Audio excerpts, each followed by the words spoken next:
Hey guys, so today's tutorial is all about transitions. That is, we've learned a lot of tricks so far on my tutorial series, but switching between them, of course, is really that thing that kind of starts breaking the beginners from the intermediates in many respects, in that you can start to put together more smooth performances with all the tricks that you know, rather than just, okay, I know that trick, I'm going to do this other trick, and now I know this trick, so on and so forth, right?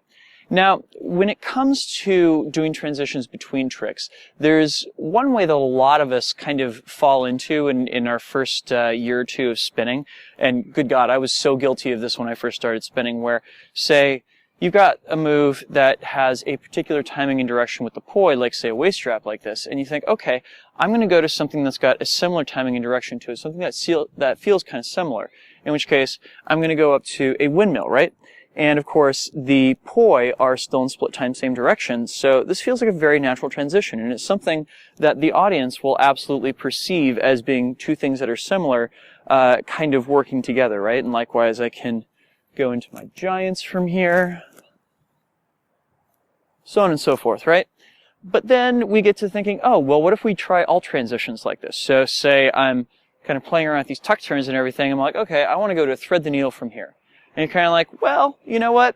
When I'm doing thread the needle, I kind of feel like both of the poi are going down at the same time. So let's see if we can get around to that. And you think, hey, awesome, I did it. There's just one problem. It doesn't really look very good to an audience when you do it that way. Namely, because this fundamentally looks like a different thing than this. Whereas when you're doing these kind of transitions, of course, they look similar enough that nobody is going to call you out on it, right? Okay, so how do we get between these things if, say, that kind of smooshing approach doesn't work as well between tricks of that sort? Well, the first thing, of course, is to recognize that one of the reasons they don't look that good together is because they are in different timing and direction patterns. So, for example, all the stuff that's in split time, same direction, of course, you're going to have a relatively easy time switching between. Whereas stuff that's in together opposite, maybe not as easy a time to get to together same, right? So here are some ways that you can begin to practice getting through all of these things and to make those transitions look a little bit cleaner.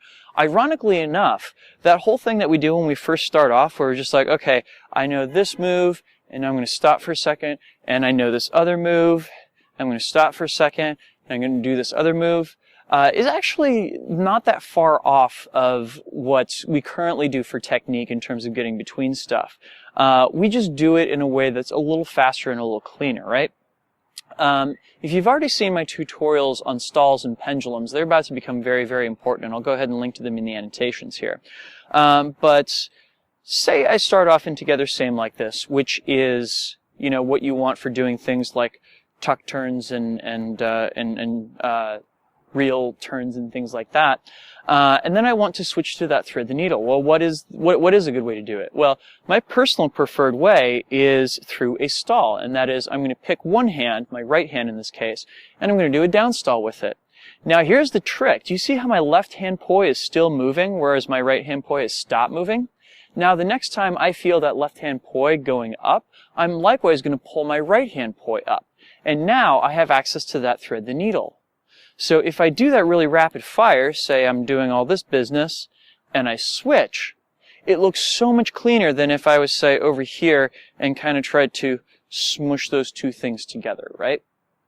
So, to begin drilling this, you want to break each of these sets of timing and direction down into matching timings. So to start with, I've got my together same. I can downstall, come out in together opposite. I can upstall, come back to together same. And the thing that you're looking for here is, of course, when that left hand poi is going up, the right hand poi likewise is going up. And then when that left hand poi is coming down, the right hand poi is coming down as well. Honest to God, drill this a lot. Be able to go just, say, like one beat and switch it up. One of the ways I love to give this to my students as a drill is actually to have them dancing around to some piece of music and be like, okay, you're in together same, you're in together same, do whatever you know in together same. And to just randomly call out from across the room, okay, together opposite, right now. and get into that and count down in my head, 10, 9, 8, 7, 6, 5, 4, 3, 2, 1. Together, same. Oh, shoot. Switch it up and then count down 5 seconds. 5, 4, 3, 2, 1. Together, opposite. Oh, shoot. Come back. 3, 2, 1. Together, same. Oh, shoot. Together, opposite. Together, same. Together, opposite. Together, same. And you just try and practice through just switching back and forth between those as rapidly as you can. And of course, every time I'm doing this, I'm either doing it as an upstall or a downstall. And sometimes I switch up which hand is doing that bit of business. But in the end, it makes that switch feel so natural that it's no big thing for me to pull it out when I need to, right? And this same trick works if you are in the split time variance. So from split time opposite, once again, I can do an upstall, come back down in split time same direction. I can do a downstall, come back out in split time opposite. Now the timing on this one doesn't feel nearly as easy to get to as it does with the together time variance. And actually that will pave the way for us figuring out how to switch our timing in a more clean fashion. So for example, when I do my upstall with my right hand here, rather than waiting for that point where my left hand poi is coming down, in which case I can come back together in together time, I'm waiting for it to come up. And that's the point at which I want to drop out of my stall and bring them back together in split time same direction.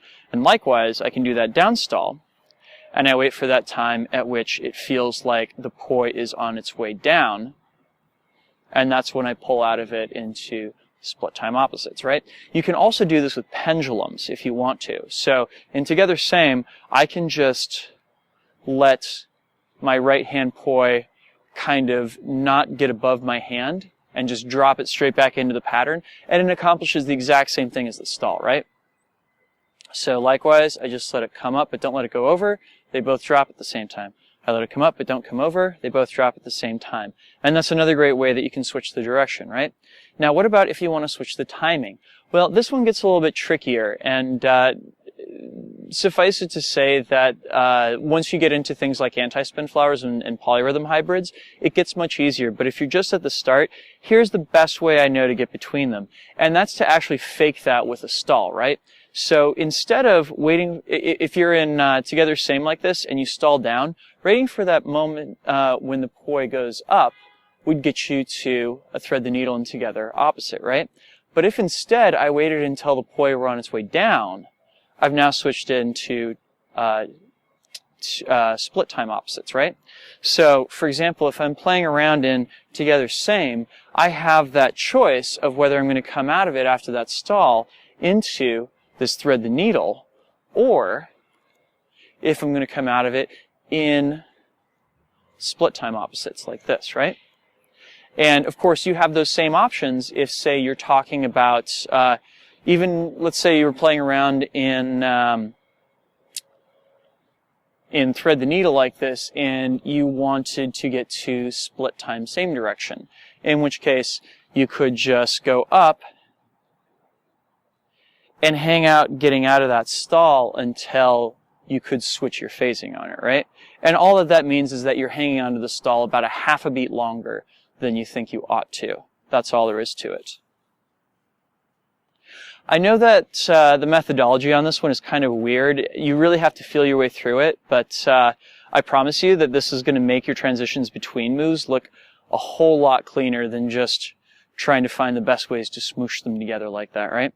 So, I hope this is helpful to some of y'all out there, and that you're having happy holidays, and I will see you again real soon. Peace.